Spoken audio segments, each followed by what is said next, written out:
continuación procederemos a identificar las distintas partes del diagrama del corazón. Primeramente empezando con el número 1, que vendría siendo la aurícula derecha. La aurícula derecha es una de las 4 cámaras principales del corazón y es esta de aquí. Su principal función es recibir la sangre sin oxígeno procedente de las venas cavas y posteriormente enviarla a la cámara del ventrículo derecho, que es la que tiene por debajo. Muy bien. En el número 2 tenemos a la aurícula izquierda, que es esta de aquí, y tiene como función recibir la sangre oxigenada de los pulmones para después enviarla a la cámara que tiene por debajo, que es el ventrículo izquierdo. Muy bien, en el número 3 tenemos a la vena cava superior, que es esta de aquí, y como función tiene recoger la sangre sin oxígeno de los distintos tejidos del cuerpo para posteriormente enviarlos a la aurícula derecha, que como vimos anteriormente es esta de aquí. Muy bien. En el número 4 tenemos a una arteria bastante importante para el cuerpo, es la arteria aórtica, es la roja de aquí, y como función tiene enviar la sangre rica en oxígeno, además de nutrientes, al resto del organismo. Esa es su principal función. Muy bien, y además de la arteria aórtica tenemos a la arteria pulmonar, que es esta de aquí. Y como principal función es recoger la sangre sin oxígeno del ventrículo derecho para posteriormente enviar esta sangre hacia los pulmones. Como podemos ver, este es el ventrículo derecho y tienen una pequeña conexión en esta de aquí. Muy bien. Posteriormente también tenemos a las venas pulmonares izquierdas, que son estas de aquí. Muy bien. Y estas venas pulmonares izquierdas tienen la función de recoger la sangre recién oxigenada proveniente de los pulmones y después llevarla de nuevo al corazón, concretamente a la aurícula izquierda, que es esta de aquí. Muy bien. Posteriormente, también tenemos a la válvula mitral, una de las 2 válvulas principales entre cámaras del corazón. La válvula mitral, la válvula mitral es esta de aquí. Muy bien, y tiene como función permitir la comunicación, como anteriormente dije, entre cámaras, que vendrían siendo la aurícula izquierda y el ventrículo izquierdo. Y además de esto, pues cuando se abre esta válvula, la sangre oxigenada puede pasar de la aurícula al ventrículo. Muy bien. Posteriormente también tenemos a la válvula sigmoidea aórtica, que es esta de aquí, que es la conexión entre el ventrículo izquierdo y la arteria aórtica. Muy bien.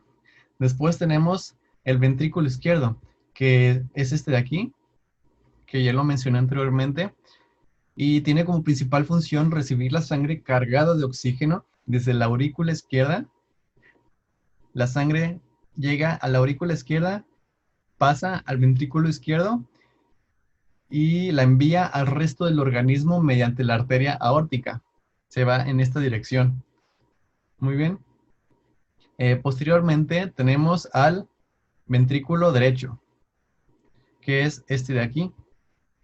Y como principal función es recibir la sangre sin oxígeno procedente de la aurícula derecha, que es la cámara que tiene por arriba. Muy bien, y también otra función es que envía esta sangre para enviarla a los pulmones mediante las arterias pulmonares, que es esta aquí y que las he mencionado anteriormente. Posteriormente también tenemos, además de la vena cava superior, tenemos a la inferior, que es esta que está aquí debajo. Y tiene como función recoger la sangre sin oxígeno de los distintos tejidos del cuerpo y la introduce de nuevo en la aurícula derecha. Básicamente tiene la misma función que la vena superior, vena cava superior, solo que están en distintas posiciones. Muy bien, también tenemos a la válvula sigmoidea pulmonar, que es la conexión entre la arteria pulmonar y el ventrículo derecho. Y como función, pues tiene la función de impedir que la sangre desoxigenada retorne desde las arterias pulmonares al ventrículo derecho. Muy bien, o sea, solo puede irse de abajo hacia arriba. Esa es una de sus funciones, pues no puede haber un retroceso. Muy bien. Y eso serían todas las partes del diagrama del corazón, resumidas, cada una con su respectiva función. La travesía sanguínea. Piensa en algo pequeño de tu cuerpo. No, tus ojos no. No, tus dedos tampoco. No, algo todavía más interno. No, tu lengua no. No, tu costilla tampoco. Te daré una pista. Van de extremidad a extremidad de tu cuerpo. No, los nervios no. No, el esqueleto tampoco. Déjame darte una última pista. Parecen mangueras. Sí, mangueras. Y sí, hablo de las venas y arterias, los medios de transporte de nuestro personaje principal, Globario. Un glóbulo rojo que justo ahora se relatará su travesía a lo largo del sistema cardíaco. Globario ha tenido un día muy pesado. Ha tenido que llevar grandes cantidades de oxígeno a los músculos, porque a alguien se le ha ocurrido que era buena idea correr un maratón de 10 kilómetros en sábado. Sí, en sábado. Y a las 7 de la mañana para acabarla. En fin. Globario, agotado y sin oxígeno, viene desde la vena cava inferior, pues le han asignado llevar oxígeno a las piernas. Está esperando que la válvula tricúspide se abra para que Globario pueda pasar al ventrículo derecho. Una vez ahí, debe esperar a que la válvula sigmoidea pulmonar se abra también. Tantas puertas. Globario tiene prisa, necesita oxígeno y la arteria pulmonar es el camino correcto para obtenerlo. Una vez en los pulmones, Globario carga nuevamente de oxígeno su mochila y ahora viaja por la vena pulmonar de regreso al corazón. Una vez que se encuentra en la aurícula izquierda, Globario debe esperar a que la válvula mitral lo deje pasar al ventrículo izquierdo. Estando ahí, nuestro querido Globario espera pacientemente a que la válvula aórtica se abra. Para esto, debe esperar que la válvula mitral se cierre, pues nadie quiere a los viajeros en sentido contrario.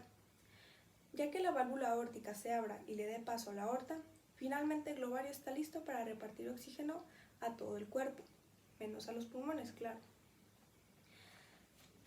Y así fue la travesía sanguínea, por las venas, arterias, corazón y pulmones. Travesía sanguínea claramente resumida. Para Globario es un trabajo de tiempo completo, y sin él, bueno, la vida no sería vida sin el transporte de oxígeno a los tejidos del cuerpo.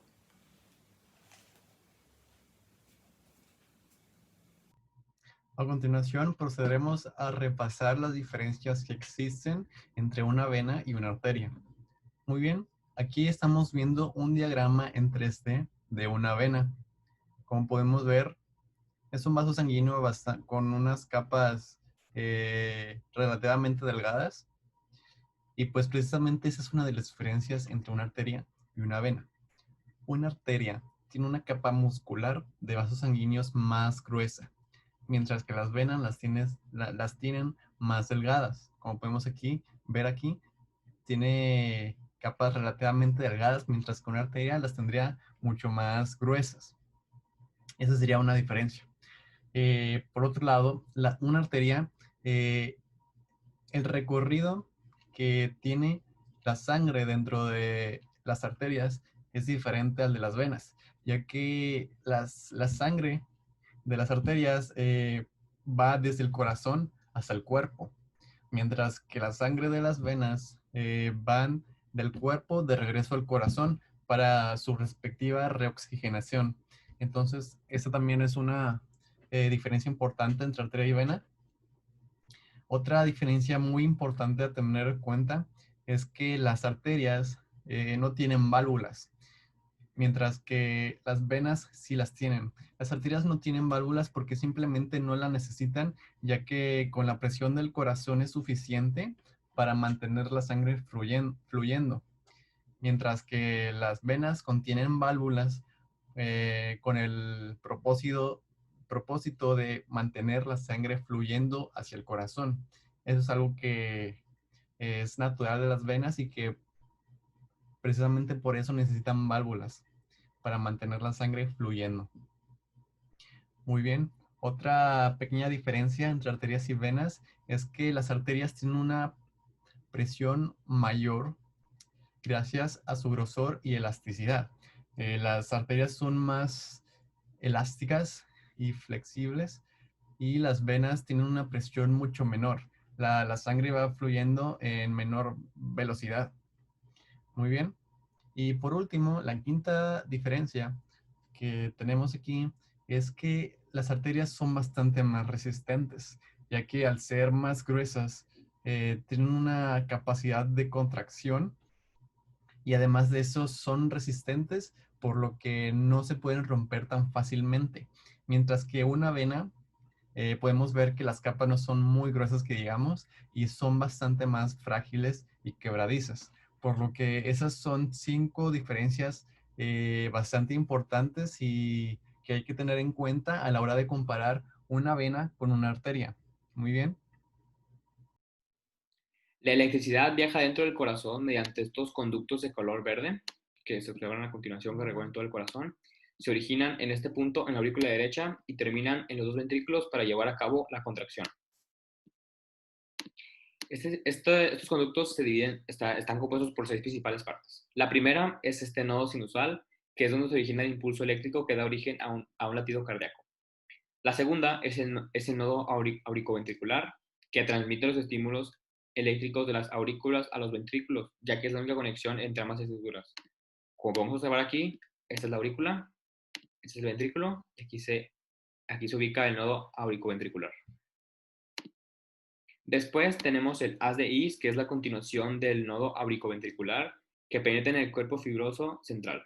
Se divide en dos ramas, derecha e izquierda. La rama izquierda del Is, que es esta de acá, se divide en dos fascículos, anterior y posterior, que se extienden desde la base de ambos músculos papilares hasta el miocardio adyacente. Posteriormente se ramifican y terminan en las fibras de Purkinje. Y la rama derecha del haz de Is permanece como un mismo haz. Aquí podemos ver un mismo haz, acá son dos. Y continúa por la parte derecha del septo hasta que se divide en pequeños fascículos que continúan con las fibras de Purkinje.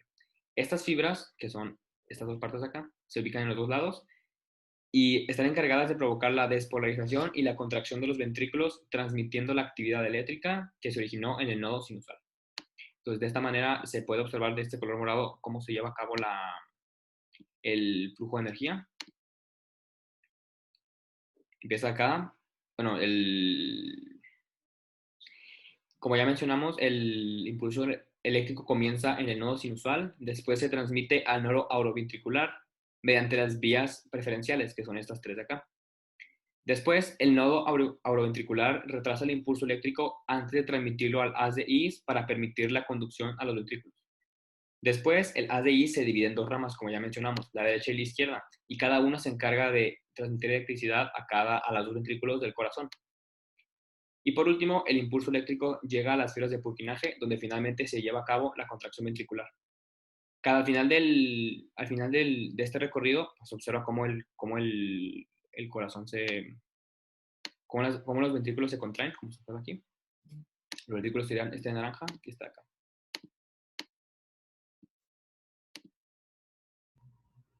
A continuación procederemos a explicar las características principales tanto de la sístole como de la diástole.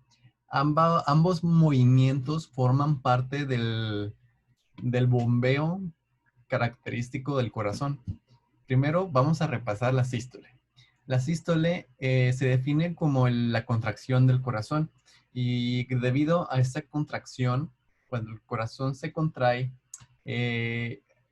la sangre del corazón se expulsa y por medio de los vasos sanguíneos recorren todo el cuerpo hasta llegar a los tejidos y órganos para de esta forma pasar los nutrientes y los debidos nutrientes y el oxígeno a los tejidos y órganos.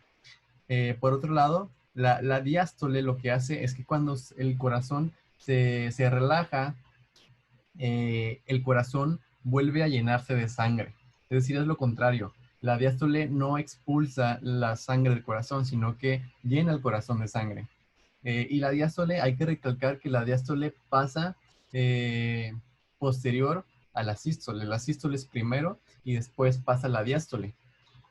Otra característica bastante interesante de ambos movimientos es que cuando la sístole se da, la presión arterial sube, pues el corazón se está contrayendo. Y cuando la diástole se produce, se genera una presión arterial más baja, pues el corazón se está relajando. Muy bien, entonces esas características básicamente son las principales de ambos movimientos que conforman el bombeo característico del corazón. Bueno, aquí podemos ver el sistema circulatorio con los vasos sanguíneos, que son las venas y las arterias. Quiero enfocarme principalmente en las arterias, ya que existe un concepto llamado la presión arterial o también llamada la tensión arterial. Y bueno, ¿qué es esto? Esto es la fuerza con la que golpea la sangre que viaja a través de las arterias a las propias paredes arteriales. Lo que quiere decir que si tienes una tensión arterial elevada, quiere decir que tienes una fuerza muy potente que daña a las paredes de las arterias. Y esto puede causar grandes problemas a largo plazo. Y serías diagnosticado con hipertensión. A lo contrario, tendrías hipotensión, ya que sería muy débil la fuerza en que se golpean las paredes arteriales, pues causarían menos daño. Esto puede relacionarse con un sistema de tuberías en una casa y para medir la presión arterial se deben de medir dos cosas, que son la presión sistólica y la presión diastólica, ya que como mencionó mi compañero anteriormente, no son la misma, ya que la presión sistólica es mayor que la diastólica. Bueno, aquí podemos ver los diferentes niveles de presión arterial organizados, empezando por la hipotensión, que es la más baja, la menor fuerza aplicada a las paredes arteriales por parte de la sangre. Después sigue la óptima, normal, normal alta, y aquí es cuando ya empiezan a haber problemas por la potencia del impacto a las arterias, que serían la hipertensión de primer grado, segundo grado, tercer grado, y la más alta, que es la hipertensión sistólica aislada. Como mencioné antes, para medir la presión arterial se necesitan medir la presión sistólica y la diastólica en milímetros de mercurio. Esto es importante ya que no son la misma. Aquí pueden ver que es menor la diastólica. La presión arterial baja, la hipotensión, puede tener algunos síntomas, puede presentar síntomas como la pérdida de la conciencia, mareos, dolor de cabeza, confusión, y la hipertensión, que es la más alta, puede causar, además de estos síntomas, un infarto del miocardio. Así que, ¿cuáles son los tratamientos para una hipertensión? Bueno, hay tres, hay más, pero principalmente son los diuréticos, vasodilatadores y betabloqueadores. Estos primeros, ¿qué hacen? Bueno, son básicamente la primera opción y estos disminuyen la presión arterial gracias a que aumenta la eliminación de la sal en los líquidos del cuerpo. Algunos ejemplos de diuréticos son la cloratiazida y la metolazona. Ahora después, los vasodilatadores. Estos dilatan el músculo liso de las arterias, pero también origina retenciones salinas y taquicardias, efectos negativos. Solo que, y para contrarrestar esto, se deben asociar un diurético y un beta bloqueador, que ahorita hablaremos de ellos. Algunos ejemplos de estos vasodilatadores son la hidralazina, el minodoxil y el nitroprusiato sódico. Y para finalizar, los beta bloqueadores son otro método para tratar la hipertensión y estos bloquean el efecto estimulante sobre el corazón de la hormona adrenalina para que los latidos del corazón sean menos agresivos, más lentos. Y entre sus funciones de los beta bloqueadores se encuentra el de reducir el volumen sistólico y el gasto cardíaco. Ahora hablemos sobre la posición anatómica del corazón. Como todos sabemos, el corazón se encuentra dentro de la caja torácica y es medial a ambos pulmones. En relación con la vena cava inferior, el corazón es superior. Esta es la vena cava inferior. Y también el diafragma es inferior al corazón, lo que quiere decir que el corazón es superior, ya que este descansa sobre él. Ahora, si nos vamos a la parte dorsal del corazón o posterior, podemos ver que está más próximo a las vértebras, mientras que la parte anterior del corazón, o sea, la de enfrente, está más próximo al esternón y a las costillas. Ahora, en relación con el esófago, que lamentablemente no se puede apreciar aquí, y con la aorta, que está aquí, el corazón es anterior, ya que pasan por detrás. Estos dos pasan por detrás del corazón. Y ahora, en relación con la aorta ascendente, con la vena cava superior y con el timo, el corazón es caudal o inferior. Y se puede ver que está justo debajo de estos tres. Ahora, hablando de partes internas del corazón, desde una vista aérea podemos ver que la aurícula y ventrículo izquierdo están ligeramente posicionados un poco adelante que la aurícula y ventrículo izquierdo, por lo que el lado izquierdo es posterior al lado derecho. Y el ápice del corazón, que es la punta, tiene una ligera rotación hacia la izquierda. Tiene una posición oblicua el corazón. En el capítulo 24 de la temporada 8 de Grey's Anatomy, Mark Sloan sufre un taponamiento cardíaco, que consiste en una acumulación de sangre o líquido en el saco que rodea el corazón, que es el pericardio. El exceso de este líquido impide que los ventrículos se expandan completamente y el corazón no trabaja normalmente, y como consecuencia el cuerpo no recibe suficiente sangre. Esta enfermedad tiene diferentes causas, como aneurismas, cáncer o un ataque cardíaco, pero en este caso la causa fue una herida en el corazón debido al accidente de avión. El tratamiento para esta enfermedad es una periocardocentesis, con el objetivo de drenar el saco pericárdico y aliviar la presión. Primero, se hace una ecografía para detectarlo. Y para realizar este procedimiento hay diferentes rutas de acceso. Y en este caso, se utilizó la subsifoidea, que consiste en hacer una incisión debajo de la apófisis sifoides, que es aquí. Al realizar la incisión en esta área, se introduce una aguja lumbar apuntando hacia la zona donde se ubica el corazón. Y cuando el saco pericárdico entra en contacto con la aguja, el líquido o la sangre se drena con un catéter, como se puede observar aquí. Entonces, de esta manera se libera todo el líquido que se encuentra en el pericardio.